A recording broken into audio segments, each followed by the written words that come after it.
Okay. അപ്പൊ നമ്മള് fourth സെമ്മിന്റെ എന്താ പറയാ എഞ്ചിനീയറിംഗ് മാത്സിലെ അതായത് പ്രോബബിലിറ്റി എന്ന് അതുപോലെ ന്യൂമറിക്കൽ മെത്തേഡ്സ് എന്ന് പറഞ്ഞ പേപ്പർ ഉണ്ട് അല്ലെ. അതിൽ വരുന്ന തേർഡ് യൂണിറ്റിൽ മൂന്നാമത്തെ മെക്കാനിക്കൽ എഞ്ചിനീയറിംഗ് പിള്ളേരുടെ വരുന്ന മൂന്നാമത്തെ യൂണിറ്റ് ആണ് ഇപ്പൊ പറയാൻ പോകുന്നത്. ടെസ്റ്റിംഗ് ഓഫ് ഹൈപ്പോത്തസിസ് ആണ്. വളരെ സിമ്പിൾ ആയിട്ട് മാർക്ക് സ്കോർ ചെയ്യാൻ പറ്റുന്ന യൂണിറ്റ് ആണ് കേട്ടോ.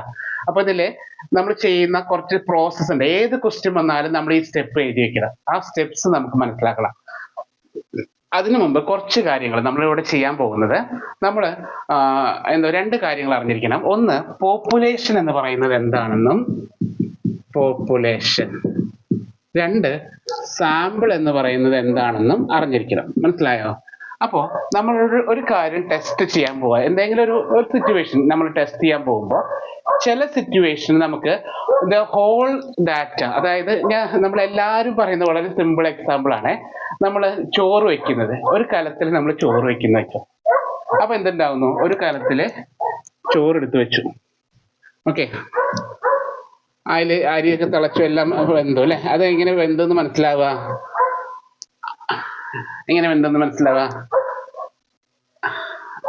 അരി തിളച്ച് വേവായെന്ന് എങ്ങനെ മനസ്സിലാവുക? അതിൽ നിന്ന് മൊത്തം കഴിച്ചു നോക്കി, മൊത്തം കഴിച്ചു നോക്കിയിട്ട് കുറച്ച് വേവ് കുറവുണ്ടായിരുന്നു എന്ന് പറയില്ലല്ലോ. നമ്മൾ എന്ത് ചെയ്യും? ഒരു ഞങ്ങളെ തൃശ്ശൂരൊക്കെ കയ്യിൽ എന്നാ പറയാ, ഒരു കയ്യില് എടുക്കുന്നു. ഇവിടെ ട്രിവാൻഡ്രം സൈഡിലേക്ക് വരുമ്പോ തവി എന്നാ പറയാ. അപ്പൊ ഒരു തവിയില് എന്തായാലും അതില് നമ്മൾ എന്ത് ചെയ്തു? ഒരു തവി എടുത്തു. ആ തവിയില് കുറച്ച് ചോറെടുത്ത് നോക്കി, ശരിയല്ലേ? കുറച്ച് ചോറെടുത്ത് നോക്കി, എന്നിട്ട് അത് ടെസ്റ്റ് ചെയ്തു. അങ്ങനെയല്ലേ നമ്മൾ ചെയ്യാ? അത് ഞെക്കി നോക്കുക അല്ലെങ്കിൽ കഴിച്ചു നോക്കുക ചെയ്തിട്ട് പറയും ശരിയാണ്, ചോറ് അരി വെന്തെന്ന് പറയും അല്ലെ. അല്ലെങ്കിൽ ചായയിൽ മധുരം ഉണ്ടോ നോക്കുന്നതോ? മുഴുവൻ കുടിച്ചു നോക്കിയിട്ടല്ലല്ലോ നമ്മൾ പറയാം മധുരം കുറവുണ്ടായിരുന്നെന്ന്. ജസ്റ്റ് ഒന്ന് ഒരു ടീസ്പൂൺ എടുത്തിട്ട് നമ്മൾ ചെക്ക് ചെയ്ത് നോക്കും അല്ലെ. അതിനെ പറയുന്ന പേരാണ് സാമ്പിളിംഗ് മെത്തേഡ് എന്ന്. നമ്മള് ചില സിറ്റുവേഷനിൽ സാമ്പിളിംഗ് മാത്രമേ പറ്റുള്ളൂ. ബ്ലഡിൽ നമുക്ക് പനിയൊക്കെ വന്നു കഴിഞ്ഞാൽ നമ്മൾ ബ്ലഡ് ടെസ്റ്റ് ചെയ്യാൻ പോകും അല്ലെ. അപ്പൊ നമ്മള് നമ്മുടെ ശരീരത്തിൽ ബ്ലഡ് മുഴുവൻ കൊടുത്തിട്ട് അത് മുഴുവൻ ടെസ്റ്റ് ചെയ്ത് നിങ്ങള് ഒരാഴ്ച കഴിഞ്ഞിട്ട് തന്നാൽ മതി, അങ്ങനെയല്ലല്ലോ പറയാ. അത് നമ്മുടെ സാമ്പിൾ മാത്രമേ എടുക്കുള്ളൂ അല്ലെ. ചില സിറ്റുവേഷനിൽ നമുക്ക് സാമ്പിളിംഗ് സ്റ്റഡി ചെയ്യാനൊന്നും പറ്റുള്ളൂ. അപ്പോ ആ ഹോൾ ഡാറ്റ, അതായത് നമ്മൾ ടെസ്റ്റ് ചെയ്യുന്ന മുഴുവൻ ഡാറ്റ അല്ലെ, അവിടെ പരീക്ഷണത്തിലെ മുഴുവൻ ഡാറ്റനെ വിളിക്കുന്ന പേരാണെന്ത്? പോപ്പുലേഷൻ എന്നും. അതിൽ നിന്ന് എടുക്കുന്ന കുറച്ച് ഭാഗം, മനസ്സിലായോ? കുറച്ച് ഭാഗത്തിൽ നമ്മൾ എന്ത് വിളിക്കുന്നു? സാമ്പിൾ എന്നും പറയുന്നു. ക്ലിയർ ആയോ? അപ്പോ ഈ പോപ്പുലേഷന്റെ, ഇനിയാണ് പറയാൻ പോകുന്നത്, ഇതൊക്കെ നിങ്ങൾക്ക് അറിയാവുന്ന തന്നെയാണ്. ഈ പോപ്പുലേഷന്റെ സൈസിനെ നമ്മൾ ക്യാപിറ്റൽ ലെറ്റർ N കൊണ്ടാണ് ഡിനോട്ട് ചെയ്യുക. പോപ്പുലേഷന്റെ ഉള്ളിലുള്ള ആൾക്കാരനെ ക്യാപിറ്റൽ N ഉണ്ട്. പോപ്പുലേഷനെ ഫൈനൈറ്റ് പോപ്പുലേഷൻ ഉണ്ട്, ഇൻഫിനൈറ്റ് പോപ്പുലേഷൻ ഉണ്ട്. നമുക്ക് കൗണ്ട് ചെയ്യാൻ പറ്റില്ല കാര്യം ഇൻഫിനൈറ്റ് പോപ്പുലേഷൻ എന്ന് വിളിക്കും കേട്ടോ. അപ്പൊ അതൊക്കെ നമുക്ക് ആവശ്യമൊന്നുമില്ല. അപ്പൊ പോപ്പുലേഷന്റെ സൈസിനെ എന്താ പറയാ, ക്യാപിറ്റൽ N എന്ന് വിളിക്കുന്നു. സാമ്പിൾ സൈസിനെ നമ്മൾ സ്മോൾ n കൊണ്ടാണ് ഡിനോട്ട് ചെയ്യുന്നത്. ക്ലിയർ ആയോ? സാമ്പിൾ സൈസിനെ സ്മോൾ n കൊണ്ട് ഡിനോട്ട് ചെയ്യുന്നു. അതുപോലെ തന്നെ പോപ്പുലേഷന്റെ മീനിനെ നമ്മൾ മ്യൂ എന്നാണ് ഡിനോട്ട് ചെയ്യുന്നത്. ഈ ചാപ്റ്ററിൽ മുഴുവൻ പോപ്പുലേഷന്റെ മീനിനെ എന്താ പറയുക? മ്യൂ എന്നാണ് ഡിനോട്ട് ചെയ്യുന്നത്. സാമ്പിൾ മീനിനെ എക്സ് ബാർ എന്ന് ഡിനോട്ട് ചെയ്യുന്നു കേട്ടോ. ക്ലിയർ ആയോ? പോപ്പുലേഷന്റെ സ്റ്റാൻഡേർഡ് ഡീവിയേഷനെ സിഗ്മ കൊണ്ട് ഡിനോട്ട് ചെയ്യുന്നു. സാമ്പിളിന്റെ സ്റ്റാൻഡേർഡ് ഡീവിയേഷനെ വെറുതെ ഒരു എസ് കൊണ്ട് ഡിനോട്ട് ചെയ്യുന്നു. ക്ലിയർ ആവുന്നുണ്ടോ? അപ്പൊ പോപ്പുലേഷന്റെ വേരിയൻസിനെ സിഗ്മ സ്ക്വയർ എന്നും സാമ്പിൾ വേരിയൻസിനെ എസ് സ്ക്വയർ എന്നും ഡിനോട്ട് ചെയ്യുന്നു. ഇത്രയും കാര്യങ്ങൾ നമ്മൾ നോട്ട് ചെയ്ത് വെച്ചേ. അപ്പൊ നമ്മൾ ടെസ്റ്റിംഗ് ഹൈപ്പോത്തസിസ് പഠിപ്പിക്കുമ്പോൾ ആദ്യം ബേസിക് ആയിട്ട് അറിഞ്ഞിരിക്കേണ്ട ടോപ്പിക്കാണ് ഈ പറഞ്ഞ കേട്ടോ. എന്താണ് പോപ്പുലേഷൻ എന്നും എന്താണ് സാമ്പിൾ എന്നും നമുക്ക് ഡീറ്റെയിൽ ആയിട്ട് അറിഞ്ഞിരിക്കണം.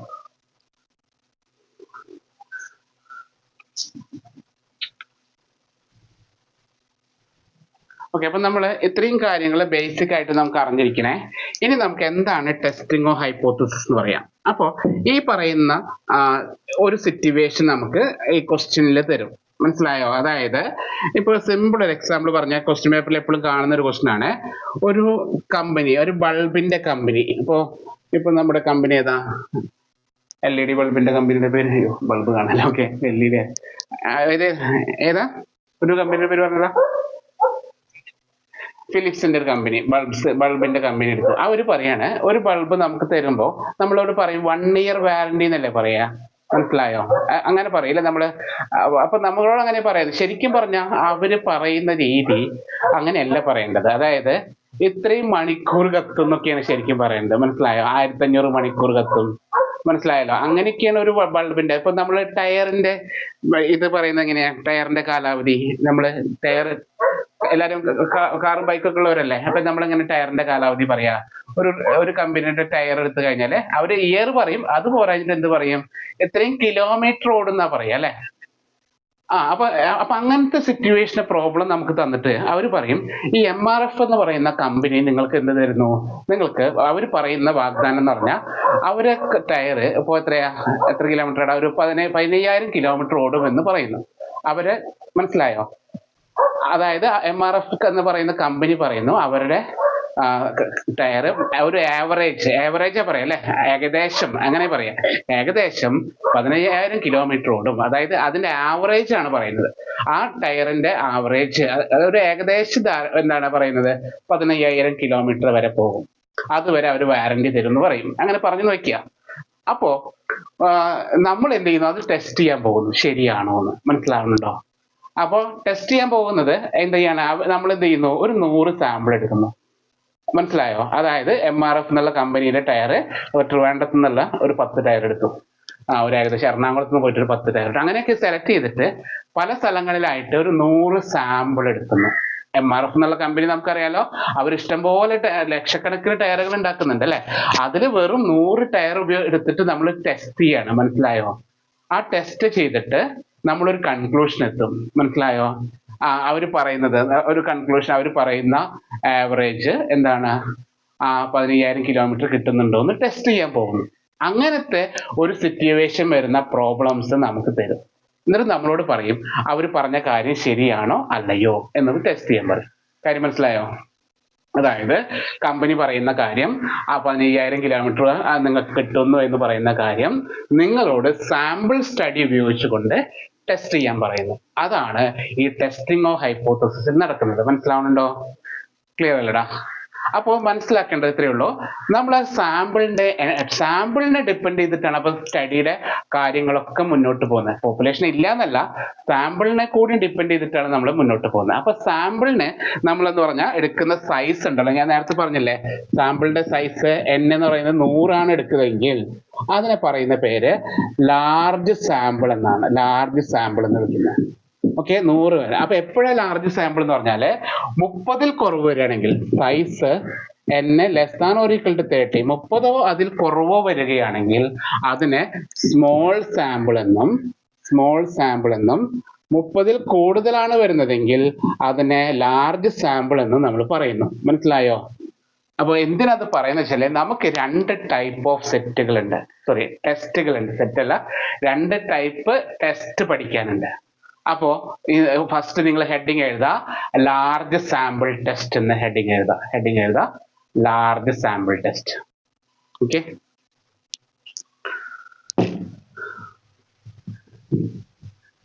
അപ്പൊ നമ്മൾ ടെസ്റ്റിംഗ് ഹൈപ്പോസിൽ ആദ്യത്തെ ടെസ്റ്റ് പഠിക്കാൻ പോവാണ്, ലാർജ് സാമ്പിൾ ടെസ്റ്റ്. ഇനി ലാർജ് സാമ്പിൾ ടെസ്റ്റ് ആയാലും സ്മോൾ സാമ്പിൾ ടെസ്റ്റ് ആയാലും തിരിച്ചറിയേണ്ടത് എങ്ങനെയാണ്? നമ്മൾ സാമ്പിളിന്റെ സൈസ് നോക്കുക. സാമ്പിളിന്റെ ക്വസ്റ്റ്യൻ വായിച്ചാൽ മനസ്സിലാവും. നമുക്ക് എന്ത് ചെയ്യാം? നമുക്ക് ക്വസ്റ്റ്യനിലെ സാമ്പിളിന്റെ സൈസ് തന്നിട്ടുണ്ടാവും. മനസ്സിലായോ? ആ സാമ്പിളിന്റെ സൈസ് 30-ൽ കൂടുതലാണെങ്കിൽ എന്താണ്? ലാർജ് സാമ്പിൾ ആണ്. ഇപ്പൊ നമുക്ക് തോന്നും, സാറേ ഇത് വേണ്ട സാറേ, ഞങ്ങൾ ഈ യൂണിറ്റ് പഠിക്കില്ല എന്നൊന്നും പറയരുത്, ദയവ് ഇത് പറയരുത്. കാൽക്കുലേഷൻ ഇത്തിരി സാധനം കാൽക്കുലേഷൻ ഉള്ളൂ, ബാക്കി എല്ലാ സ്റ്റെപ്പും ചുമ്മാ ഡയലോഗ് എഴുതി തീർക്കാണ്. മനസ്സിലായോ? അതുകൊണ്ട് ദയവ് ചെയ്ത് ഈ ഒരു യൂണിറ്റ് സ്കിപ്പ് ചെയ്യരുത്. ദയവ് ചെയ്ത് ഞാൻ പറയുന്നത് പോലെ പഠിക്കുക. കാര്യം മനസ്സിലാക്കാൻ വേണ്ടിയിട്ടാണ് ഇത്രയും സ്ലോവില് കാര്യങ്ങൾ പറഞ്ഞുകൊണ്ടിരിക്കുന്നത് കേട്ടോ. മനസ്സിലായല്ലോ? അപ്പൊ ഈ ഒരു പ്രോബ്ലം പഠിപ്പിച്ചു വരുമ്പോൾ അവസാനത്തെ ഒരു സ്റ്റെപ്പേ പ്രോബ്ലം ഉള്ളൂ. ബാക്കി ഞാൻ തിയറി ഇങ്ങനെ പറഞ്ഞറിഞ്ഞു പോവാണ്. ആ തിയറി എന്ന് പറയുന്നത് നിങ്ങളുടെ ഏത് ക്വസ്റ്റ്യൻ ചോദിച്ചാലും, മറ്റുള്ള യൂണിറ്റ് പോലെ അല്ല കേട്ടോ, ഏത് ക്വസ്റ്റ്യൻ ചോദിച്ചാലും ഈ തിയറി നമുക്ക് എഴുതാം. അതായത് നിങ്ങളോട് 4 ക്വസ്റ്റ്യൻ ചോദിക്കുന്നു, 4-ലും ഈ തിയറി എഴുതാം. മനസ്സിലായോ? അതുകൊണ്ട് ഈ പറയുന്ന തിയറി സ്കിപ്പ് ചെയ്യരുത്, ബോറടിച്ചത് നിർത്തരുത്. ഇത് നമുക്ക് ആവശ്യമുള്ളതാണ്, നമ്മളെ രക്ഷിക്കാൻ പോകുന്ന ഒരു യൂണിറ്റ് ആണെന്ന് വിചാരിക്കട്ടോ. ഓക്കെ, അപ്പൊ നമുക്ക് സ്റ്റാർട്ട് ചെയ്യാം. ഈ ടെസ്റ്റില് നമ്മൾ എന്ത് ചെയ്യുന്നു? അവരൊരു കാര്യം പറയും. ആദ്യം ഇപ്പൊ നേരത്തെ ഞാൻ പറഞ്ഞില്ലേ, ആ ടയർ 15,000 കിലോമീറ്റർ ആവറേജ് സ്പീഡ് ഉണ്ടെന്ന് അവർ പറഞ്ഞില്ലേ കമ്പനി. ആ പറയുന്ന കാര്യം മനസ്സിലായോ? ആ ആദ്യം പറയുന്ന ഒരു അസംഷൻ ഉണ്ടല്ലോ, ആ അസംഷൻ ശരിയാണെന്ന് നമ്മളാണ് എടുക്കണം. മനസ്സിലായോ? ആ കമ്പനി എന്താണോ നമ്മളോട് ക്വസ്റ്റ്യൻ ചോദിക്കുന്നത്, ആ ചോദിക്കുന്ന ക്വസ്റ്റ്യൻ അവരെന്താണോ പറയുന്നത് അത് ശരിയാണെന്ന് നമ്മൾ ശരി വെച്ച് കൊടുക്കുകയാണ്. അതിന് വിളിക്കുന്ന പേരാണ് നൾ ഹൈപ്പോത്തസിസ്. Null hypothesis. അവരെന്താണോ പറയുന്നത് അത് ശരി വെച്ച് കൊടുക്കുക. അപ്പൊ അതിന് എച്ച് നോട്ട് എന്നാണ് പറയുന്നത്. അതായത് there is no significant difference. Significant difference എല്ലാത്തിലും എഴുതിക്കുക. ഏതൊരു ക്വസ്റ്റ്യൻ ചോദിച്ചാലും അവര് പറയുന്ന കാര്യത്തിൽ യാതൊരു മാറ്റവുമില്ല എന്ന് പറയുന്നു. ഇപ്പൊ ഞാൻ നേരത്തെ പറഞ്ഞില്ല, എന്താണ് അവർ പറയുന്നത്? പോപ്പുലേഷൻ ഓഫ് ടയേഴ്സ്, പോപ്പുലേഷന്റെ മീന്, ടയറിന്റെ മീന് 15,000 കിലോമീറ്റർ എന്ന് പറഞ്ഞു. അപ്പൊ അതാണ് പോപ്പുലേഷന്റെ മീന് 15,000 കിലോമീറ്റർ എന്ന് പറയുന്നത് ശരിയാണ് എന്ന് നമ്മൾ പറയുന്നു. മനസ്സിലായോ? അതാണ് നൾ ഹൈപ്പോത്തസിസ്. ക്ലിയർ ആവുന്നുണ്ടോ? അപ്പോൾ അത് ഇങ്ങനെ പഠിക്കാൻ ബുദ്ധിമുട്ടാണ്. അതുകൊണ്ട് ഞാൻ പറയുന്നത് അത്രേ ഉള്ളൂ. നിങ്ങൾ ഏത് ക്വസ്റ്റ്യൻ ചോദിച്ചാലും ഇങ്ങനെയൊന്നും എഴുതണ്ട. ഏത് ക്വസ്റ്റ്യൻ ചോദിച്ചാലും എന്ത് എഴുതിക്കുക? there is no significant difference എന്ന് എഴുതിച്ചാൽ ഫസ്റ്റ് സ്റ്റെപ്പ് കഴിഞ്ഞു. എന്തെങ്കിലും കുഴപ്പമുണ്ടോ? ഈ ടെസ്റ്റിംഗ് ഹൈപ്പോസിൽ എന്ത് ക്വസ്റ്റ്യൻ കണ്ടോ നിങ്ങൾ ഒന്നും നോക്കണ്ട, ചാടി കയറി എഴുതിക്കോ. നൾ ഹൈപ്പോസിസ് കൊടുക്കുക, H naught, there is no significant difference. Clear അല്ലടാ? യെസ്. അടുത്തത് അങ്ങനെയാണെങ്കിൽ അതിന് ഓൾട്ടർനേറ്റീവ് ആയിട്ട് ഹൈപ്പോത്തസിസ് ഉണ്ടാകും. അതിനെ ഓൾട്ടർനേറ്റീവ് ഹൈപ്പോത്തസിസ് എന്ന് പറയും. അതായത് ഇത് അവർ പറയുന്നത് ശരിയല്ല. കാര്യം മനസ്സിലായോ? 15,000 നമ്മൾ ടെസ്റ്റ് ചെയ്ത് കിട്ടുന്നത് 15,000 കിലോമീറ്റർ അല്ല. മനസ്സിലായി? വേറെ എന്തെങ്കിലും കിട്ടും. നമ്മൾ 100 സാമ്പിൾ എടുക്കുമ്പോൾ എന്റെ 10,000 തീർന്നു കഴിഞ്ഞാൽ അവർ പറഞ്ഞ തെറ്റല്ലേ, അപ്പൊ നമ്മൾ കേസിന് പോവാം. മനസ്സിലായോ? അപ്പോ ആ ഒരു കാര്യത്തിന് വേണ്ടിയിട്ട് H1 എന്നാണ് പറയുന്നത്. അതിന്റെ പേരെന്താണ്? there is a significant difference. അപ്പോ ഇത് ഇങ്ങനെ പഠിച്ചു കഴിഞ്ഞാൽ നിങ്ങൾക്ക് ഏത് ക്വസ്റ്റ്യനിലും എഴുതാം. മനസ്സിലായോ? ഏത് ക്വസ്റ്റ്യൻ ചോദിച്ചാലും ഈ 2 സ്റ്റെപ്പ് എഴുതി വെക്കുക. അതായത് നൾ ഹൈപ്പോത്തസിസ് എഴുതാ, there is no significant difference. Alternative hypothesis എഴുതാ, there is a significant difference. ഇനി ഈ പ്രോബ്ലത്തിന്റെ നമ്മുടെ കൺക്ലൂഷൻ എന്ന് പറയുന്നത്, നമ്മൾ അവസാനം എത്തിച്ചേരുന്നത് ഇതിൽ ഏതെങ്കിലും ഒന്നായിരിക്കും. മനസ്സിലായോ? ഒന്നുകിൽ നമ്മൾ ഇത് ശരിയാന്ന് പറയും, അല്ലെങ്കിൽ നമ്മൾ ഇത് ശരിയാന്ന് പറയും. ഓക്കെ, അപ്പൊ ഇതിനെ ആക്സെപ്റ്റ് എച്ച് നോട്ട് എന്ന് വിളിക്കും. ഇതാണെങ്കിലോ ആക്സെപ്റ്റ് H1, അതല്ലെങ്കിൽ റിജക്റ്റ് എച്ച് നോട്ട് എന്നും പറയും. ഇതാണ് ഇവിടെ നടക്കാൻ പോകുന്നത്. അവസാനം ഈ പ്രോബ്ലത്തിന്റെ അവസാനം നമ്മൾ ഒന്നുകിൽ ഈ അസംഷനിൽ എത്തിച്ചേരും, അല്ലെങ്കിൽ ഈ അസംഷനിൽ എത്തിച്ചേരും. ഇതിനെ പറയുന്ന പേരാണ് ടെസ്റ്റിംഗ് ഓഫ് ഹൈപ്പോത്തസിസ് എന്ന്. ക്ലിയർ ആയോ? അപ്പോ ക്ലിയർ അല്ലേ? ഈ 2 ഏതെങ്കിലും ഒരു അസംഷനിൽ നമ്മൾ അവസാനം ചെന്ന് എത്തിച്ചേരും കേട്ടോ. ഓക്കെ അല്ലേ? യെസ്. അപ്പോ നമ്മൾ ഇത് ചെയ്തുകൊണ്ടിരിക്കുമ്പോൾ കുറച്ച് കാര്യങ്ങളൊക്കെ നമ്മൾ ഈ സ്റ്റെപ്പിൽ പ്രോബ്ലത്തിൽ വരും. അതിലെ ഒരു സ്റ്റെപ്പാണ് ലെവൽ ഓഫ് സിഗ്നിഫിക്കൻസ് എന്ന് പറയും. Level of significance. ഇതിൽ കൂടുതൽ തിയറി ഒന്നും ഞാൻ പറയുന്നില്ല. നമുക്ക് കൂടുതലായിട്ട് ഇതിൽ ഏതൊരു പ്രത്യേക യൂണിറ്റ് അവർ പറയാണ്. അതായത് ആൽഫ എന്നാണ് ഡിനോട്ട് ചെയ്യുന്നത്. ഒന്നുകിൽ ആൽഫ ഈക്വൽ ടു, നമുക്ക് 2 കാര്യത്തിൽ ലെവലുള്ളൂ. നമുക്കൊരു ടേബിൾ ഉണ്ട്. ആ ടേബിൾ ആൽഫ ഈക്വൽ ടു 5% ആയിരിക്കും, ഓർ അല്ലെങ്കിലോ ആൽഫ ഈക്വൽ ടു 1% ആയിരിക്കും. ഈ 2 ലെവലാണ് നമുക്ക് പ്രോബ്ലത്തിൽ വരുന്നത്. അത് ക്വസ്റ്റ്യനിൽ പറയും. മനസ്സിലായോ? ക്വസ്റ്റ്യൻ നിങ്ങൾ ക്വസ്റ്റ്യൻ പേപ്പറിൽ പ്രീവിയസ് ഇയർ കണ്ടോന്നറിയില്ല, ബ്രാക്കറ്റിൽ എടുക്കും ആൽഫ ഈക്വൽ ടു 5% ലെവൽ എന്ന് പറയും. ഓർ അല്ലെങ്കിൽ ഏത് വിളിക്കും? Alpha equal to 1%. ചിലപ്പോൾ 5%-ന് പകരം 0.05 എന്നായിരിക്കും പറയാ, ഇവിടെ 0.01 എന്നായിരിക്കും പറയാ കേട്ടാ. ഓക്കെ, അപ്പൊ 2 ടൈപ്പ് ക്വസ്റ്റ്യൻ ആണുള്ളത് ക്വസ്റ്റ്യൻ പേപ്പറിൽ. ഒന്നെങ്കിൽ 5%-ന്റെ ക്വസ്റ്റ്യൻ ഉണ്ട്, അല്ലെങ്കിൽ 1%-ന്റെ ക്വസ്റ്റ്യൻ ചോദിക്കും കേട്ടോ. ക്ലിയർ അല്ലേ? അപ്പോൾ ഇതാണ് 3 സ്റ്റെപ്പ്. അപ്പൊ നമുക്ക് സ്റ്റെപ്പ് 1 എഴുതാം. ചുമ്മാ ഇതാ ഒരു ഷോക്കാണ്. സ്റ്റെപ്പ് 1, സ്റ്റെപ്പ് 2 വെറുതെ എഴുതിക്കേട്ടാ. സ്റ്റെപ്പ് 3 ചുമ്മാ ഒരു ഷോക്കിങ്ങനെ എഴുതിക്കൊണ്ടിരിക്കുക. അപ്പോൾ നൾ ഹൈപ്പോത്തസിസ് എഴുതി. ഞാൻ പറഞ്ഞില്ലേ, ഏത് ക്വസ്റ്റ്യൻ വന്നാലും ഇതൊക്കെ എഴുതണം. ഇതിലൊരു മാറ്റമില്ല. ഓക്കെ, ഇത് ക്വസ്റ്റ്യനിൽ തരുന്ന അനുസരിച്ച് മാറണേ. ഒന്നെങ്കിൽ ഇത് എഴുതണം, അല്ലെങ്കിൽ ഇത് എഴുതണം. ഓക്കെ, 2 കൂടി എഴുതരുത്. ക്ലിയർ? അപ്പോൾ നൾ ഹൈപ്പോത്തസിസ് എഴുതണം, ഓൾട്ടർനേറ്റീവ് ഹൈപ്പോത്തസിസ് എഴുതണം, ലെവൽ ഓഫ് സിഗ്നിഫിക്കൻസ് എഴുതണം. ഇത് 3 നോട്ട് ചെയ്യാം.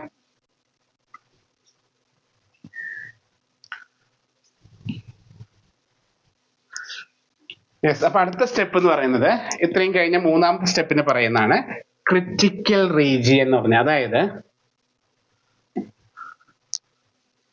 മൂന്നാമത്തെ സ്റ്റെപ്പാണ്. അപ്പൊ ഇത് മായ്ക്കുന്നുണ്ട് ബോർഡില്. ക്രിറ്റിക്കൽ റീജിയൻ എന്നാ പറയാ കേട്ടോ. അടുത്ത സ്റ്റെപ്പ് 4 ആണ്. വെറുതെ നമ്പർ ഷോ ആണ്, നമുക്കിതൊക്കെ അറിയാന്നുള്ള രീതിയിൽ. ക്രിറ്റിക്കൽ റീജിയൻ ഒന്നും അറിഞ്ഞില്ലെങ്കിൽ ഇതൊക്കെ എഴുതി വെക്കേട്ടാ. ക്രിറ്റിക്കൽ റീജിയൻ എന്ന് പറഞ്ഞാൽ ഞാൻ നേരത്തെ പറഞ്ഞല്ലോ, അതായത് നമ്മളിങ്ങനെ ടെസ്റ്റ് ഒക്കെ ചെയ്ത് ഒരു അവസാനം ഒരു കൺക്ലൂഷനിൽ എത്തിച്ചേരും.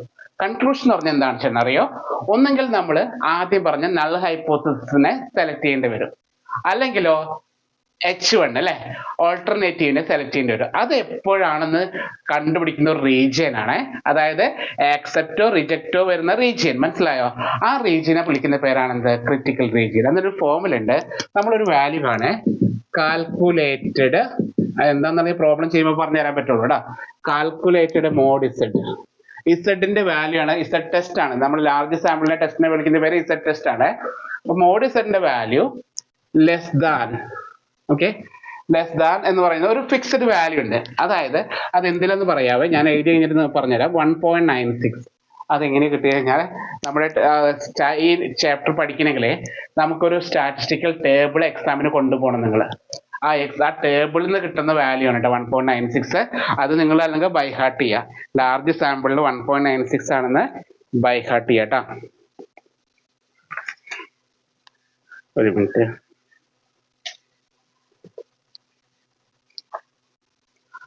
എവിടെ വാല്യൂ 1.96? എൻ്റെ ടേബിള് മിസ്സായി.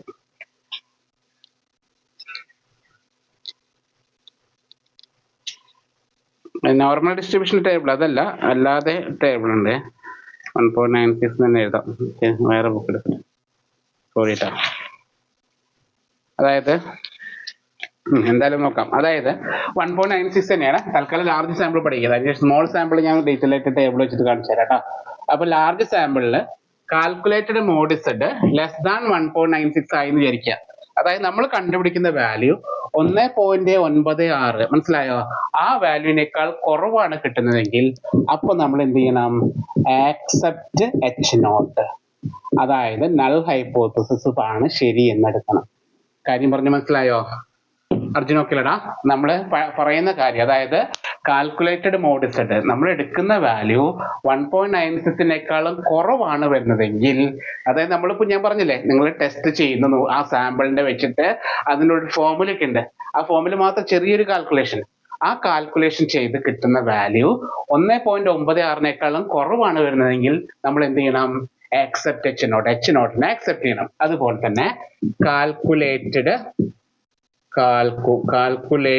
മോഡ് ഇസഡ് ഗ്രേറ്റർ ദാൻ 1.96 ആണെങ്കിൽ, 1.96നേക്കാൾ കൂടുതലാണെങ്കിലോ റിജക്റ്റ് H0.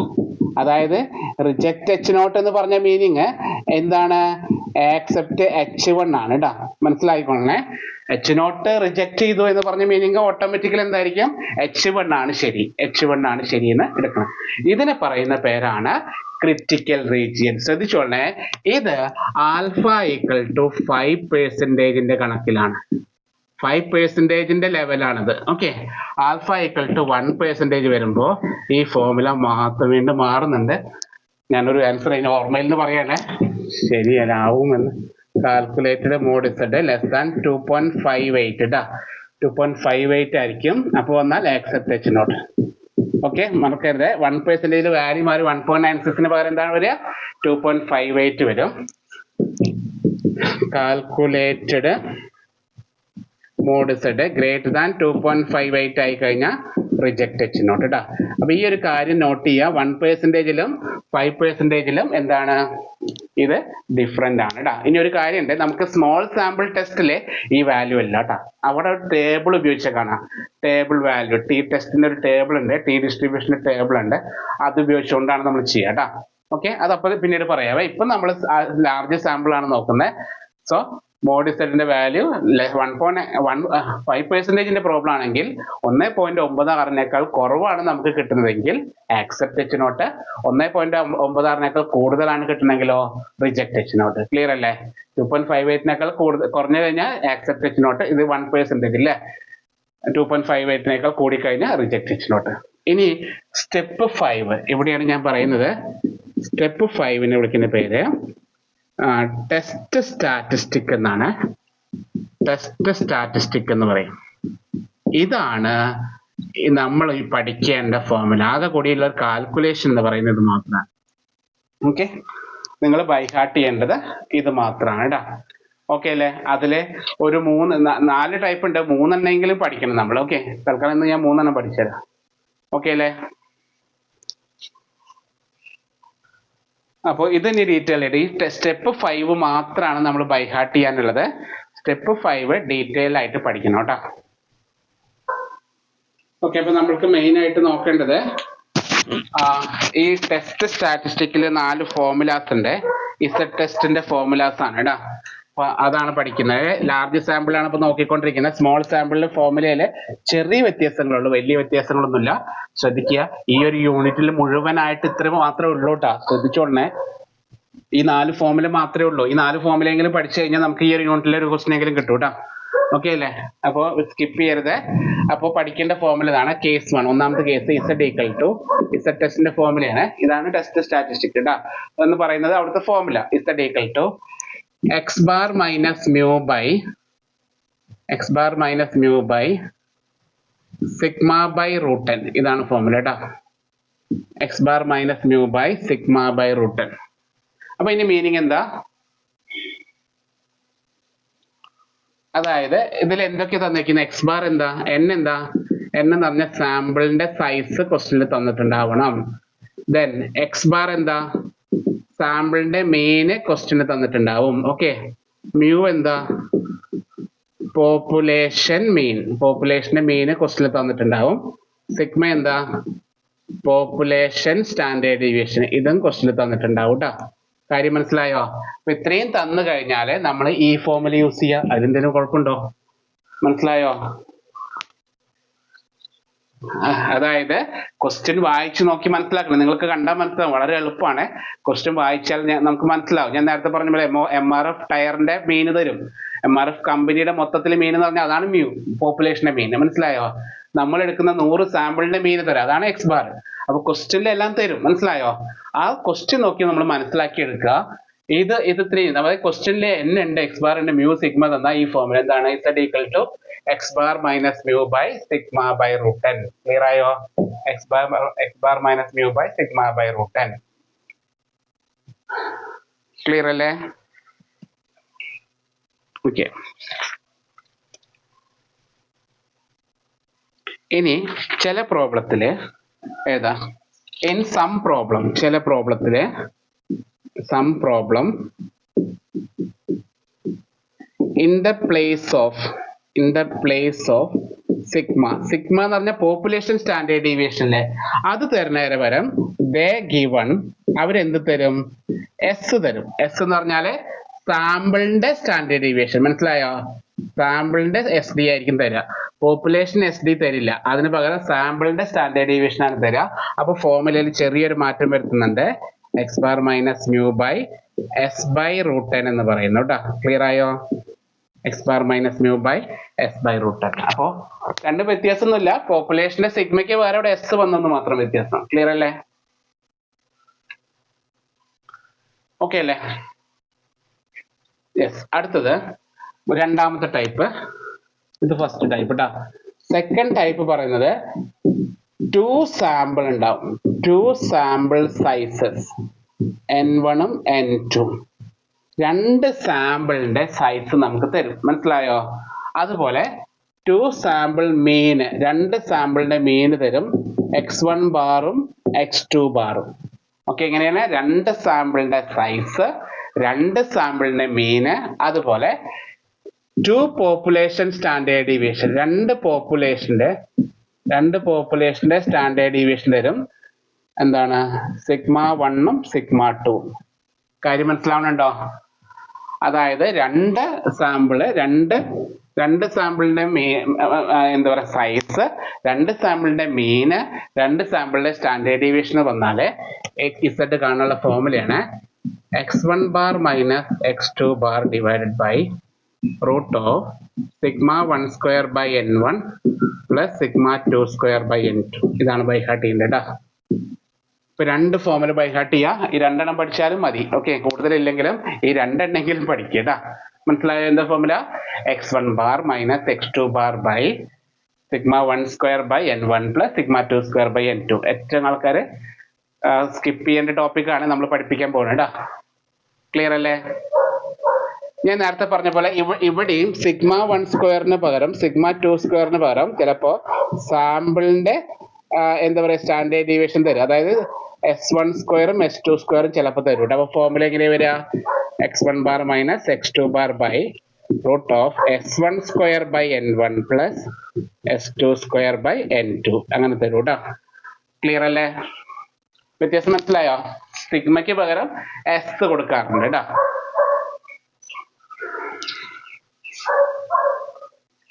ഓക്കെ ആണോ? അപ്പൊ ഇതെങ്ങനെയാണ് രണ്ട് സാമ്പിൾ തരുന്ന പ്രോബ്ലം കേട്ടല്ലോ.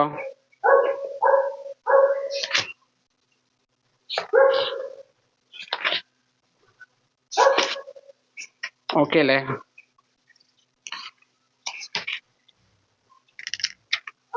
ഇനി ഒരു സാധനം കൂടി ശരിക്കും പറഞ്ഞാൽ ഇനി ഉണ്ട്, പക്ഷെ ഒരെണ്ണം പഠിച്ചാൽ മതി തൽക്കാലം. അതായത് എന്താ പറയാ, മൂന്നാമത്തെ കേസ്, ടു പോപ്പുലേഷൻ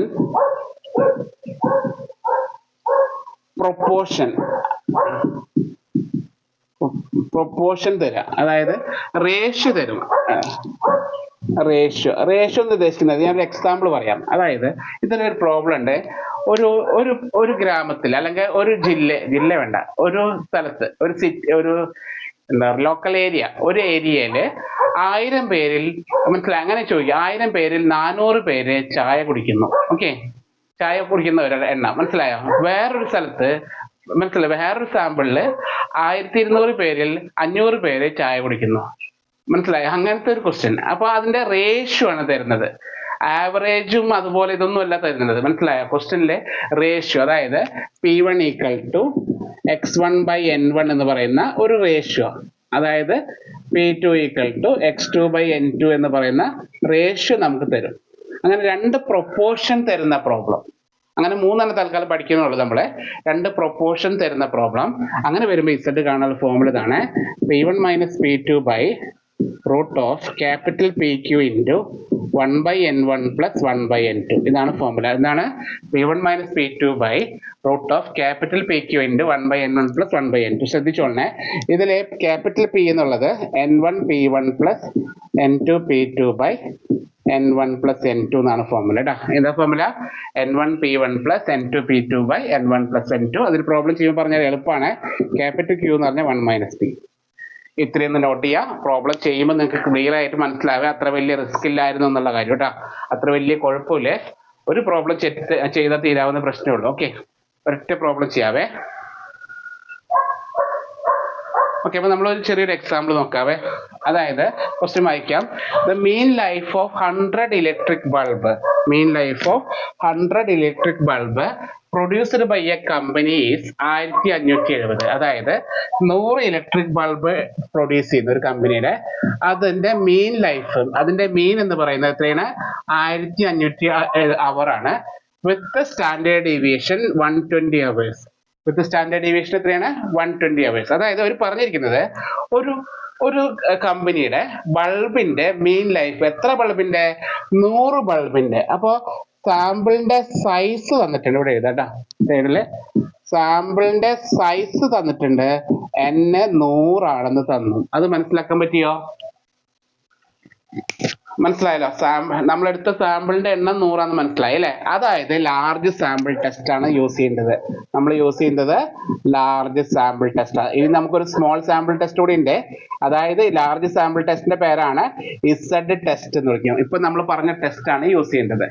പിന്നെ അവർ തന്നിട്ടുണ്ട് അതിന്റെ മീന്, അതായത് ഇതിന്റെ മീന് നമുക്ക് തന്നിട്ടുണ്ട്. അവർ എത്രയാണ്? 1570. അതായത് പോപ്പുലേഷന്റെ അല്ലാട്ടത്, സാമ്പിളിന്റെ മീനാണ് 1570. അതിന്റെ തന്നെ സ്റ്റാൻഡേർഡ് ഡീവിയേഷൻ തന്നിട്ടുണ്ട് അല്ലെ? അപ്പൊ എസ് ആണ് തന്നിരിക്കുന്നത് 120. കാര്യം മനസ്സിലായോ?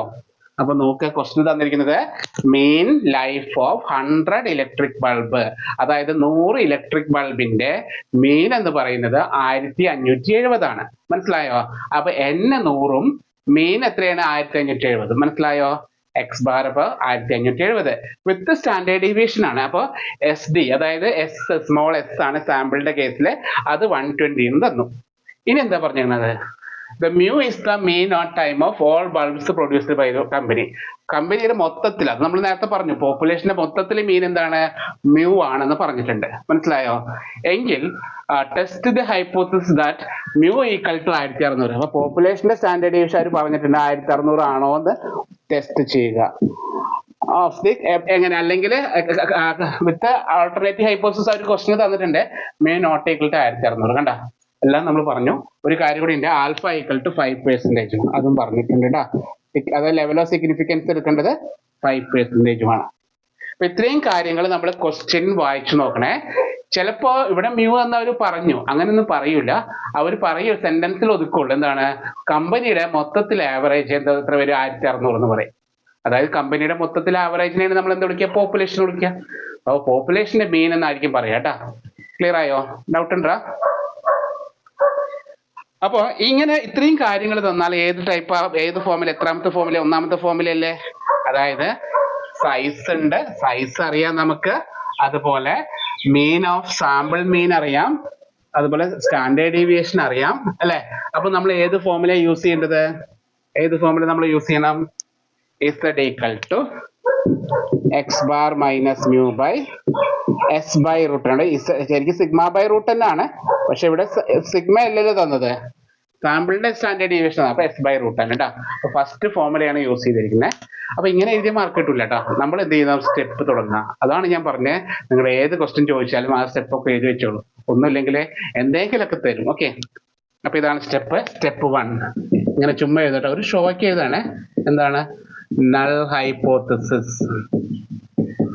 വെറുതെ എഴുതി വെക്കുക കേട്ടോ. സ്റ്റെപ്പ് 1 നൾ ഹൈപ്പോത്തസിസ് എഴുതാ, എച്ച് നോട്ടിന് 2 കുത്ത് എഴുതാ. എന്നിട്ട് എന്താണ്? there is no significant difference. എല്ലാത്തിനും ചുമ്മാ തന്നെ എഴുതിക്കുക. ഓക്കെ, യാതൊരു മടി വിചാരിക്കില്ല. അവർ പറഞ്ഞ കാര്യം അതുപോലെ ശരിയാണ്, മാറ്റങ്ങളൊന്നുമില്ല. അവരെന്താ പറഞ്ഞേക്കുന്നത്? മ്യൂ എന്ന് പറയുന്നത് ഈക്വൽ ടു 1600 ആണ് പറഞ്ഞു. ഇതാണ് അവർ പറഞ്ഞിരിക്കുന്നത് അല്ല. അത് എഴുതണമെങ്കിൽ എഴുതാം, അല്ലെങ്കിൽ ആ സെന്റൻസ് മാത്രം മതി, കുഴപ്പമൊന്നുമില്ല കേട്ടാ. then എന്ത് ചെയ്തു? സ്റ്റെപ്പ് 2, രണ്ടാമത്തെ സ്റ്റെപ്പ് എഴുതി, ഓൾട്ടർനേറ്റീവ് ഹൈപ്പോത്തസിസ്. ഓൾട്ടർനേറ്റീവ് ഹൈപ്പോത്തസിസ് എഴുതി, H1 എഴുതാം. എന്താ എഴുതാ sentence? there is a significant difference. അത് ചുമ്മാ എഴുതിയേക്കല്ല. there is, അവിടെ there is no, ഇവിടെ there is a significant difference. അപ്പോ മ്യൂ എന്തല്ല? Not equal to 1600. 1600 അല്ല, മാറ്റം ഉണ്ടാകും എന്നാണ് അവർ പറഞ്ഞത്. കാര്യം മനസ്സിലായോ? ഇനി എന്ത് ചെയ്യാ? സ്റ്റെപ്പ് 3. മൂന്നാമത്തെ സ്റ്റെപ്പ് എന്താ? Level of significance. വെറുതെ എല്ലാ പ്രോബ്ലത്തിലും ഇങ്ങനെ എഴുതണം കേട്ടാ. ലെവൽ ഓഫ് സിഗ്നിഫിക്കൻസ് ആണ് ആൽഫ ഈക്വൽ ടു 5% എന്ന് എഴുതാം. അത് ക്വസ്റ്റ്യനിൽ തന്നിട്ടുണ്ടാവും കേട്ടാ. ഇനി നാലാമത്തെ സ്റ്റെപ്പാ, സ്റ്റെപ്പ് 4, ക്രിട്ടിക്കൽ റീജിയൻ. അപ്പൊ 5% കേസിൽ ക്രിട്ടിക്കൽ റീജിയൻ എഴുതിയാൽ മതി. എന്താണ് 5% കേസിൽ critical region? Calculated mod Z less than 1.96 ആയാല് ആക്സെപ്റ്റ് H0. ഓർമ്മയുണ്ടോ? അടുത്തതോ, calculated mod Z greater than 1.96 ആയി കഴിഞ്ഞാൽ റിജക്ട് H0. അപ്പൊ ഇതൊക്കെ ചുമ്മാ എഴുതി വെക്കട്ടാ, എഴുതാതിരിക്കരുത്. ഈ സ്റ്റെപ്സ് ഒക്കെ എഴുതി പോവാ. ഏത് ക്വസ്റ്റ്യൻ ചോദിച്ചാലും ഇതൊക്കെ ഇത്ര എഴുതാ കേട്ടാ. ക്ലിയർ ആയോ? യെസ്. അപ്പോ അടുത്തത് നമ്മൾ എന്ത് ചെയ്തു? ഇനിയാണ് ടെസ്റ്റ് സ്റ്റാറ്റിസ്റ്റിക്, നമ്മുടെ മെയിൻ ഫോമുല. അപ്പൊ അത് മാത്രമാണ് ശരിക്കും ഒരു കാൽക്കുലേഷൻ ഉള്ളത് കേട്ടാ. അത് മാത്രമാണ് ഒരു കാൽക്കുലേഷൻ എന്ന് പറയുന്നത്. അതായത് എന്താണ്? സ്റ്റെപ്പ് 5 ടെസ്റ്റ് സ്റ്റാറ്റിസ്റ്റിക് ആണ്. Z equal to, അവിടെയാണ് നമ്മൾ ഫോമുല യൂസ് ചെയ്യുന്നത്, X bar minus mu by S by root n കേട്ടാ. അവിടെയാണ് കാൽക്കുലേഷൻ. ഈ ഒരു സ്റ്റെപ്പ് മാത്രമാണ് കാൽക്കുലേഷൻ പറയുന്നത്.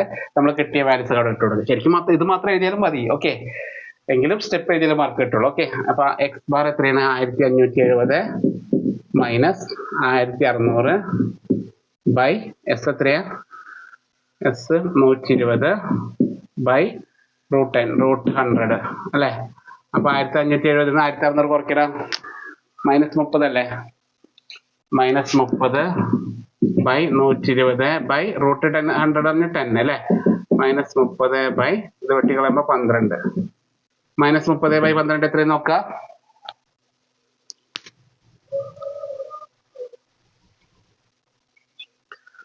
-2.5 അല്ലേ? അപ്പൊ എഴുതാം -2.5. കഴിഞ്ഞുട്ടോ. ആകെ നോക്ക്, ഞാൻ പറഞ്ഞു നോക്കുക, ഈ ഒരു സ്റ്റെപ്പ് മാത്രമേ ഉള്ളൂ പ്രോബ്ലം. ഇനി കൺക്ലൂഷൻ ആണ്. സ്റ്റെപ്പ് 6 എന്ന് പറയുന്നത് കൺക്ലൂഷൻ. എന്താ കൺക്ലൂഷൻ പറയുന്നത്? കാൽക്കുലേറ്റഡ്, നമ്മളെ ക്രിട്ടിക്കൽ റീജിയനിൽ എഴുതിയ വാല്യൂ കാണാം, മോഡ് Z കാണാം. ഇതിന് നെഗറ്റീവിന് പോസിറ്റീവ് ആയിട്ട് എഴുതാം. 2.5 കാൽക്കുലേറ്റഡ് മോഡ് Z എത്രയാണ്? 2.5. ഇനി നോക്കി പറഞ്ഞേ, ഈ വാല്യൂ 1.96 കൂടുതലാണോ കുറവാണോ? കൂടുതലാണ് അല്ലേ? അപ്പൊ ഇത് ഗ്രേറ്റർ ദാൻ 1.96 അല്ലേ? ഉറപ്പല്ലേ? അതാണ് ക്രിട്ടിക്കൽ റീജിയൻ. അപ്പൊ ഗ്രേറ്റർ ദാൻ 1.96 ആയതുകൊണ്ട് നമുക്ക് എന്ത് വിളിക്കാം? ഇങ്ങനെ ഏരോ മാർക്ക് ഇട്ട് എഴുതാം, റിജക്ട് H0 എന്ന്. എങ്ങനെ എഴുതി കഴിഞ്ഞാലുണ്ടല്ലോ മോനെ, ഏത് മാർക്കാണ്ട് പോക്കറ്റിലായിട്ടാ. വേറെ ഒന്നും ഇന്ന് ആലോചിക്കുക, എന്തെങ്കിലും റിസ്ക് ഉണ്ടാ? ചുമ്മാ ഫോമുലയിൽ ഇട്ട് കൊടുക്കല്ലേ. മനസ്സിലായോ? എന്തെങ്കിലും ചെയ്യാനുണ്ടോ? ഒന്നും ചെയ്യാനില്ല കേട്ടോ. ഏത് ക്വസ്റ്റ്യൻ ചോദിച്ചാലും ഇങ്ങനെ എഴുതിക്കാൻ പറ്റും. 3 സ്റ്റെപ്പ് എഴുതാം. ആകെ കൂടി ഈ ഒരു സാധനം പഠിക്കണം. ആ സാധനം നിങ്ങൾ പഠിച്ചേ പറ്റുള്ളൂ കേട്ടോ. അപ്പൊ അവസാനം ഒരു കൺക്ലൂഷൻ എഴുതുക. അതായത് there is a H1 ആണല്ലേ? H1 ആണ് ശരി. there is a significant difference. അവർ പറയുന്നതില് എന്തോ ഒരു മാറ്റം ഉണ്ട്. അതായത് mu not equal to 1600. mu 1600 ആവാനുള്ള ചാൻസ് ഇല്ല എന്നാണ് അവർ പറയുന്നത് കേട്ടോ. ക്ലിയർ ആയോ? ഇതാണ് ടെസ്റ്റിംഗ് ഹൈപ്പോത്തസിസ്. നീ എന്നാ നേരത്തെ വെച്ച ക്വസ്റ്റ്യൻ പേപ്പറിലിടാ. ഏത് വർഷത്തേത്? അതല്ല ക്വസ്റ്റ്യൻ ചോദിക്കാവേ. ഏത് വർഷത്തെ ക്വസ്റ്റ്യൻ പേപ്പറാ പറഞ്ഞേ?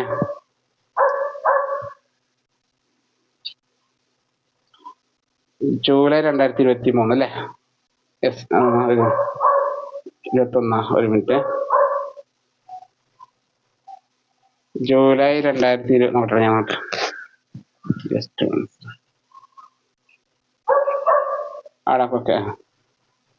അപ്പൊ അത് ക്വസ്റ്റ്യൻ കണ്ട തിരിച്ചറിയണേ. ഓക്കെ, ഇത്രയും സിമ്പിൾ. ജൂലൈ 2021 ചോദിച്ചതാണേ. ഞാൻ പറഞ്ഞത് ജൂലൈ 2021 എത്രാമത്തെ ക്വസ്റ്റ്യൻ? 14. മോഡ്യൂൾ 3 എടുക്കടാ. മോഡ്യൂൾ 3 ഒന്ന് വായിച്ചേ. 15 ഒന്ന് വായിച്ചേ. 20 items ആണ്. Weight a sample of 20 items ആണ്. അതായത് 20 ഐറ്റേ ഉള്ളൂ. അപ്പൊ അത് ലാർജ് സാമ്പിൾ ആണോ സ്മോൾ സാമ്പിൾ ആണോ? സ്മോൾ സാമ്പിൾ ആണ്. 30ൽ കുറവല്ലേ? അപ്പോൾ അതിൽ ഈ പറഞ്ഞ ടെസ്റ്റ് അല്ല യൂസ് ചെയ്യുന്നത്. അതില് ടി ടെസ്റ്റ് ആണ് കേട്ടോ. ടി ഡിസ്ട്രിബ്യൂഷൻ എന്ന് പറയുന്ന ടി ടെസ്റ്റ് ആണ്. ചെറിയൊരു formula വ്യത്യാസമുള്ളൂ.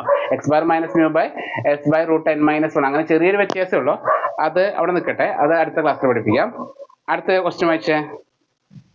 The main life of certain product is 1800 hours by applying with a standard deviation. അതായത് മെയിൻ എത്രയാണ്? ചില പ്രോഡക്റ്റിന്റെ മെയിൻ 1800 തന്നിട്ടുണ്ട്, സ്റ്റാൻഡേർഡ് ഡീവിയേഷൻ 100 പറഞ്ഞിട്ടുണ്ട്. By applying a new technique, it is claimed that the mean life has increased. To test the claim in a sample of 50 products. അപ്പോഴേ നമ്മൾ 50 sample എടുക്കുന്നത്. അപ്പൊ ആദ്യം പറഞ്ഞത് എന്തായിരിക്കും? പോപ്പുലേഷന്റെ മീൻ ആണ് കേട്ടോ. മനസ്സിലാവുന്നുണ്ടോ? ഒന്നിന് വായിക്കാം. അതായത് the mean life of question ആണ്. mean life of certain product is 1800 hours. ചില പ്രോഡക്റ്റുകളുടെ മെയിൻ ലൈഫ് 1800 hours ആണ്. With standard deviation 100 hours.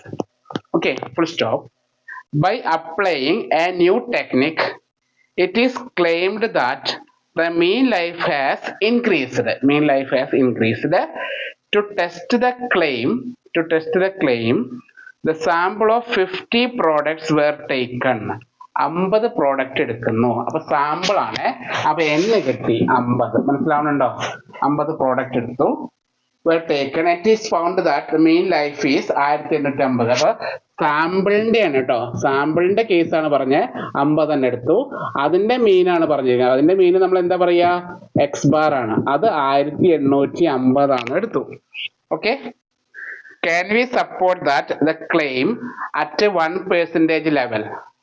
ഈ ക്ലെയിമിനെ നിങ്ങൾ സപ്പോർട്ട് ചെയ്യുന്നു അറ്റ് 1% ലെവൽ. അപ്പൊ ഇവിടെ ഈ പറഞ്ഞ കാര്യം എന്താ, ആൽഫ എന്ന് പറയുന്നത് 1% എന്നാണ് കേട്ടോ. അപ്പൊ ശരിക്കും പറഞ്ഞ ഒരു സെർട്ടൻ പ്രോഡക്റ്റ് അല്ലേ. അപ്പൊ ഇതാണ് മ്യൂ. മ്യൂ തന്നിട്ട് 1800, സിഗ്മ തന്നിട്ടുണ്ട് 1880 അല്ല 100. മനസ്സിലായോ? അപ്പൊ നിങ്ങൾ ചെയ്യേണ്ടത് എന്താണ്, ഈ സ്റ്റെപ്പ് 1 എഴുതണം, സ്റ്റെപ്പ് 2 എഴുതണം, സ്റ്റെപ്പ് 3 അങ്ങനെ എഴുതിയിട്ട് ക്രിട്ടിക്കൽ റീജിയന് മാത്രം 1% ആണ്. കാൽക്കുലേറ്റഡ് മോഡിസൈഡ് ലെസ് ദാൻ 2.58 എന്നാക്കണം. മനസ്സിലായല്ലോ? അപ്പോൾ അങ്ങനെ വന്ന ആക്സെപ്റ്റ് ആണ് കേട്ടോ. ഓർമ്മയുണ്ടോ? Accept H calculated mod Z greater than 2.58 ആയി കഴിഞ്ഞാൽ റിജക്ട് എച്ച്. കാരണം ആള് മാറിയേ. മനസ്സിലായോ? 1% ആണ്. 1%ൽ 1.96 അല്ല, 2.58 ആണ്. അപ്പൊ നമ്മുടെ ഫോർമുലയിൽ ഇട്ടുകൊടുക്കുക ഈ പറഞ്ഞ കാര്യങ്ങളൊക്കെ. Z equal to X bar minus mu by, ബാക്കിയൊക്കെ സെയിം സ്റ്റെപ്പാണ്, ഞാൻ പറയുന്നില്ല. അതുകൊണ്ട് അതൊക്കെ എഴുതണോട്ട് എക്സാമിനെ, സ്റ്റെപ്പ് ഒക്കെ കറക്റ്റ് ആയിട്ട് എഴുതണേ. നിങ്ങളെ എച്ച് നോട്ട് എന്ത്, there is no significant difference, there is a significant difference, അതൊക്കെ പറഞ്ഞ് എഴുതി കൊണ്ടുവരാം കേട്ടോ. അപ്പൊ സിഗ്മ എന്ന് പറയുന്നത് എത്രയാണ്, സിഗ്മ ബൈ √10. ഫോർമുല സബ്സ്റ്റിറ്റ്യൂട്ട് ചെയ്യുക. 1850 മൈനസ് 1800 ബൈ സിഗ്മ എത്രയാ, 100 ബൈ √50 കേട്ടോ. ഓക്കെ, 1850 മൈനസ് 1800 പറഞ്ഞാൽ 50 അല്ലേ. 50 ബൈ 100 ബൈ √50 കണ്ടുപിടിക്കുക. ഇത് സെപ്പറേറ്റ് കാണണേ. 100 ബൈ √50 കാൽക്കുലേറ്റ് അടിച്ചേ. 100 ബൈ √50 കാൽക്കുലേറ്റ് അടിക്കാം.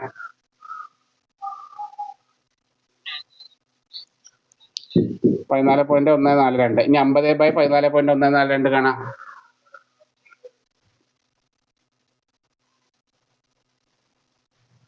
50 ബൈ 14.142 3.53 ആണ്. അത് കൺക്ലൂഷൻ. അപ്പൊ സ്റ്റെപ്പ് ഒക്കെ കറക്റ്റ് ആയിട്ട് എഴുതണേ. കൺക്ലൂഷൻ ഹെഡിങ് എഴുതിയിട്ട് കാൽക്കുലേറ്റഡ് മോഡിസൈഡ് കാണുന്നു. അത് 2.58 വലുതല്ലേ അല്ലേ? അത് 2.58 വലുതാണ് കേട്ടോ. അപ്പൊ നമുക്ക് എന്ത് എഴുതാം, it is reject H naught എന്ന് പറയുന്നു. ക്ലിയർ ആയോ?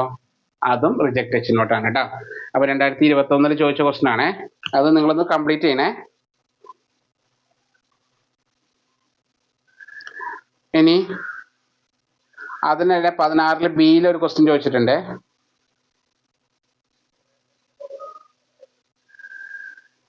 16 ബി കണ്ടോ, random samples drawn from 2 countries. കണ്ടോ,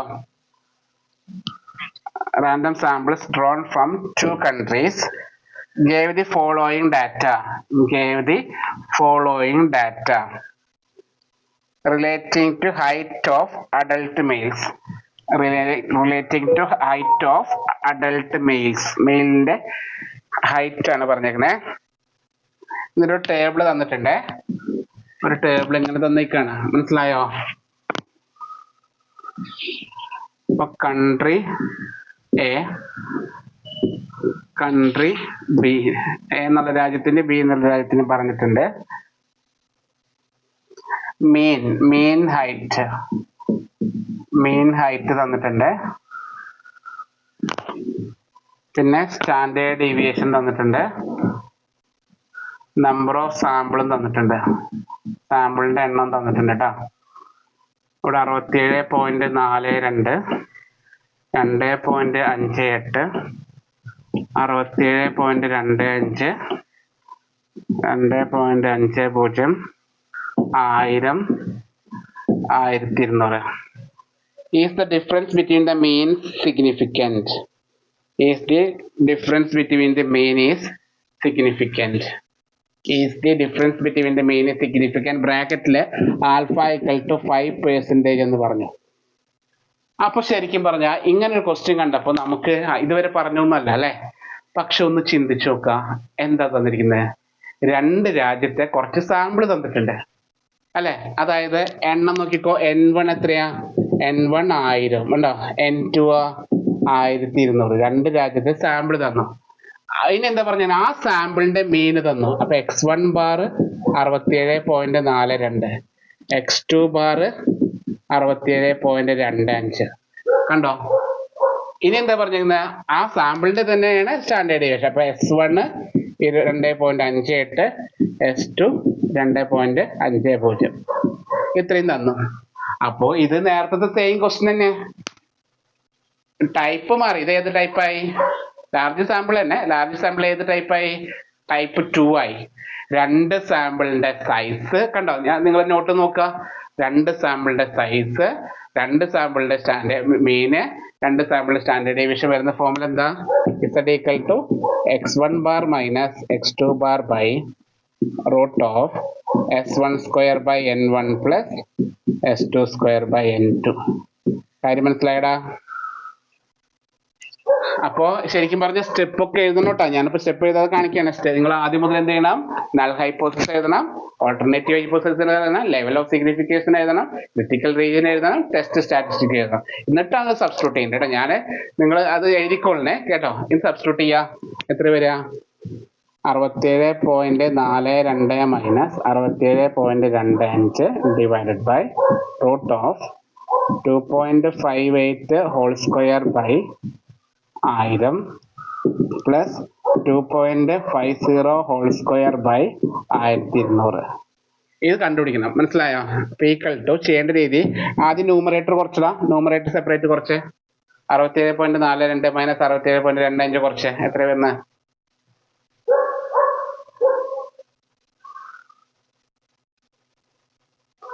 എത്ര വന്ന്?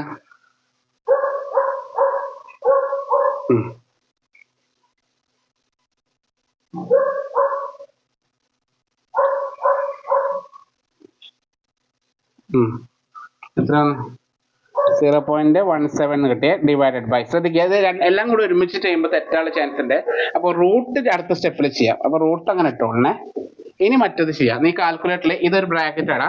ബ്രാക്കറ്റില് 2.58 സ്ക്വയർ അടിക്കുക ബൈ 1000. ഇത്രയും ബ്രാക്കറ്റിൽ കൊടുക്കുക. ബ്രാക്കറ്റ് ക്ലോസ് ചെയ്യുക.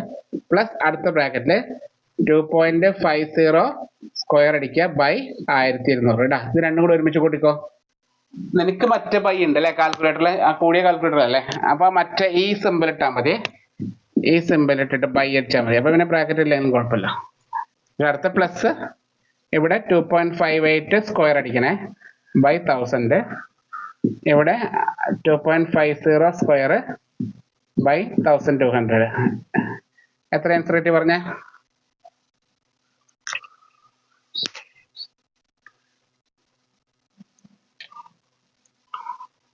എത്ര? ഇത് ബൈ 100 ഒക്കെ ചെയ്താ? ആ, രണ്ടും ചെയ്യണേ. ഇതൊരു ടൈം പ്ലസ് അടുത്ത ടൈം ഞാൻ ചെയ്യണോ? എന്തായാലും കാൽക്കുലേറ്റർ ഇല്ല. എത്ര വന്ന?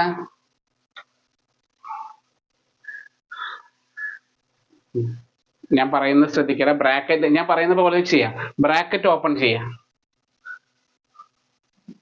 റൂട്ട് അടിക്കരുത്. ബ്രാക്കറ്റ് ഓപ്പൺ ചെയ്യാം. ബ്രാക്കറ്റിന്റെ ഉള്ളിൽ 2.58 സ്ക്വയർ എന്നടിക്കുക. എന്നിട്ട് ബൈ കൊടുക്കുക, 1000 കൊടുക്കുക, ബ്രാക്കറ്റ് ക്ലോസ് ചെയ്യുക, പ്ലസ് അടിക്കുക, വീണ്ടും ബ്രാക്കറ്റ് ഓപ്പൺ ചെയ്യുക, 2.50 സ്ക്വയർ അടിക്കുക, ബൈ കൊടുക്കുക, 1200 അടിക്കുക. അതാണ് എല്ലാം കൂടി അടിക്കലേ. റൂട്ട് അടിച്ചു കഴിഞ്ഞാൽ തെറ്റിപ്പോവും. അതുകൊണ്ടാണ് പറഞ്ഞത് എല്ലാം കൂടി ചെയ്യലേ. റൂട്ട് അടിക്കലേ, നിങ്ങൾ മിസ്റ്റേക്ക് വരുത്തും. അതുകൊണ്ടാണ് പറയുന്നത് ഇത്രയും സിമ്പിൾ സാധനം അവസാനം കൊണ്ടായിട്ട് കൺക്ലൂഷൻ തെറ്റിക്കരുത്. ഓക്കെ, നിങ്ങൾ വേറെ എന്തൊക്കെ ശരിയാക്കുക. ഇവിടെ കറക്റ്റായിട്ട് ഓരോ സ്റ്റെപ്പും കറക്റ്റായിട്ട് ചെയ്ത് ശീലിക്കുക കേട്ടാ. ഇവിടെ കൊണ്ടുപോയി കുളാക്കരുത്. കാരണം ഇതാണ് നമ്മുടെ ടേണിംഗ് പോയിന്റ് കേട്ടോ. അവിടെ കൊണ്ടുപോയിട്ട് തെറ്റിക്കരുത്. ഓരോന്ന് സ്റ്റെപ്പ് ബൈ സ്റ്റെപ്പ് റൂട്ട് അടച്ച് എല്ലാം കൂടിയിട്ട് ഒരുമിച്ച് ചെയ്യല്ലേ. ഓക്കെ, എത്ര വന്ന? റൂട്ട് ഇല്ലാതെ ആൻസർ എന്ന് പറഞ്ഞ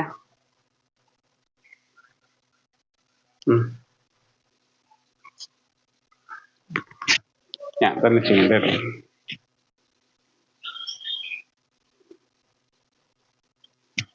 ടു 2.58 ഇൻറ്റു 2. എൻ്റെ ഫോണിലായതുകൊണ്ട് 2.58 ബൈ 1000.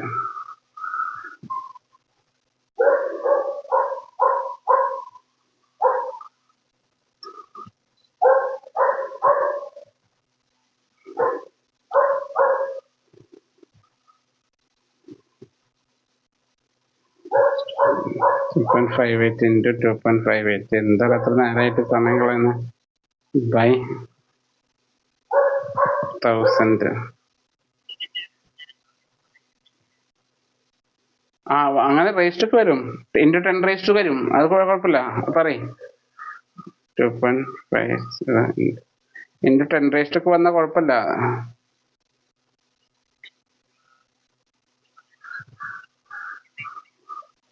യെസ്, ഞാൻ ചെയ്തു അല്ല, കഷ്ടപ്പെട്ട് കണ്ടുപിടിച്ചു. റൂട്ടിൻ്റെ ഉള്ളിൽ 0.011867 അല്ലേ? ഇനി റൂട്ട് ആയിട്ട് ഇടുക. ഇനി റൂട്ട് കാണാം. 0.17 ബൈ ഇതിന്റെ റൂട്ട് അടിക്കുക, റൂട്ട് 10.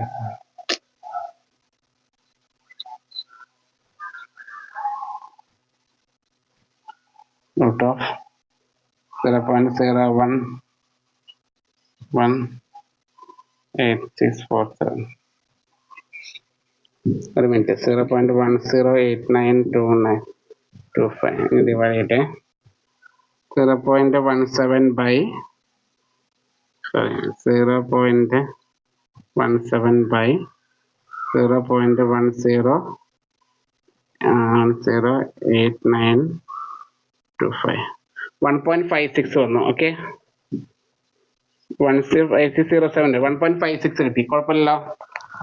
അത് നമ്മുടെ 1.96 കുറവല്ലേ അല്ലേ? അപ്പോൾ എന്ത് പറയാം, നമ്മൾ ആക്സെപ്റ്റ് എച്ച് നോട്ട് എന്ന് പറയാം കേട്ടോ. മനസ്സിലായോ? അപ്പൊ അത് ആക്സെപ്റ്റ് എച്ച് നോട്ട് എന്ന് കൊടുക്കുക. അപ്പൊ ഇങ്ങനെയാണ് കൺക്ലൂഷനിൽ എത്തേണ്ടത് കേട്ടോ. ശ്രദ്ധിക്കുക, ഇത്രേ ഉള്ളൂ. ഇതിന്റെ ലാർജ് സാമ്പിളിന്റെ ടി ടെസ്റ്റിന്റെ ഫോർമുലകളും പഠിച്ചു കഴിഞ്ഞാൽ അതിലും ചെയ്യുന്ന പ്രോസസ് ഒക്കെ സെയിം ആണ്. അവിടെ ഈ 1.96 പകരം ടേബിൾ വാല്യൂ കാണേണ്ടതായിട്ടുണ്ട്. അത് അടുത്ത ക്ലാസ്സിൽ പഠിപ്പിക്കാം, കുഴപ്പമില്ലല്ലോ. അപ്പൊ ഇതൊന്ന് ചെയ്ത് നോക്കണേ, സ്റ്റെപ്സ് ഒക്കെ എഴുതി വർക്ക്ഔട്ട് ചെയ്ത് നോക്കുക. എന്തെങ്കിലും ഡൗട്ട് ഉണ്ടെങ്കിൽ വിളിക്കാം കേട്ടോ. ഓക്കെ, ജസ്റ്റ് നോക്കുക. ഞാൻ പറഞ്ഞ പോലെ ബാക്കി അവസാനത്തെ 2 യൂണിറ്റ് നന്നായിട്ട് പഠിക്കുക, എങ്ങനെയൊക്കെ ജയിച്ചു പോകട്ടോ. ഓക്കെ, അപ്പൊ നമ്മുടെ സബ്സ്ക്രൈബേഴ്സിനോട് ഇനി അങ്ങോട്ട് വീഡിയോ ചെയ്യണമെന്ന് ആഗ്രഹിക്കുന്നു. കുറെ കാലമായി ഈ വീഡിയോസ് ഒന്നും അടുത്തിരിക്കുന്നു. എഞ്ചിനീയറിംഗ് മാത്സ് 2006 മുതൽ പഠിപ്പിക്കുന്ന, പക്ഷെ എന്തോ ആരും അങ്ങനെ ഇപ്പോൾ ഒരു ഇൻട്രസ്റ്റ് ഇല്ലാണ്ടിരിക്കുക. ഓക്കെ, അപ്പോൾ ബാക്കിയുള്ള വീഡിയോസ് ഒക്കെ ചെയ്യണമെന്ന് ആഗ്രഹിക്കുന്നു. അതിപ്പോൾ അവസാന ടൈമിൽ ഒരു പയ്യൻ ഇതേപോലെ എന്നെ വിളിച്ചപ്പോൾ അവന് ക്ലാസ് എടുക്കുന്ന വീഡിയോ റെക്കോർഡ് ചെയ്താണ്. ഓക്കെ, അപ്പോൾ പറ്റുവെച്ചെങ്കിൽ കാണുക, മനസ്സിലായിച്ചെങ്കിൽ എല്ലാവർക്കും ഷെയർ ചെയ്ത് കൊടുക്കാം കേട്ടോ. Thank you, bye bye.